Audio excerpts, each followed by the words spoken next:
বুধবার সকালে আগুনের খবর পেয়ে জেলা প্রশাসনিক ভবনে ছুটে আসলেন দমকল কর্মীরা, কিন্তু এসে দেখলেন আগুন তো দূরের কথা, কোনো ঘটনাই ঘটেনি প্রশাসনিক ভবনে। দমকল কর্মীরা জানান যে জেলা শাসকের অফিস থেকে ফোন করা হয়েছিল যে আগুন লেগেছে। তড়িঘড়ি একটি দমকলের ইঞ্জিন নিয়ে হাজির হয়ে যান দমকল কর্মীরা।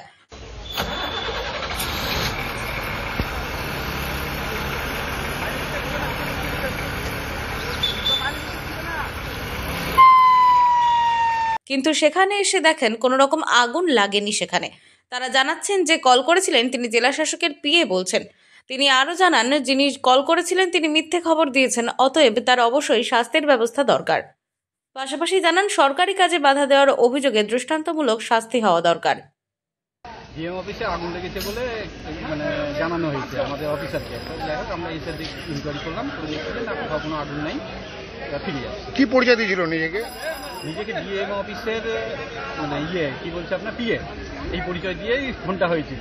এই যে সরকারি কাজে এই যে একটা এমার্জেন্সি হ্যারাসমেন্ট করলো, এটার জন্য তো অনেক শাস্তি হওয়া প্রয়োজন, কিন্তু বর্তমানে এখন কতটা হবে সেটা এখন সময় বলে দিবে।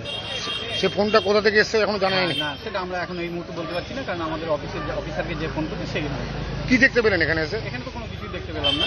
আমরা খোঁজ খবর করলাম এবং সবাইকে জানালাম যে কোথাও আগুন লেগেছে কিনা, তো দেখে বললো যে না, কোথাও আগুন লাগে।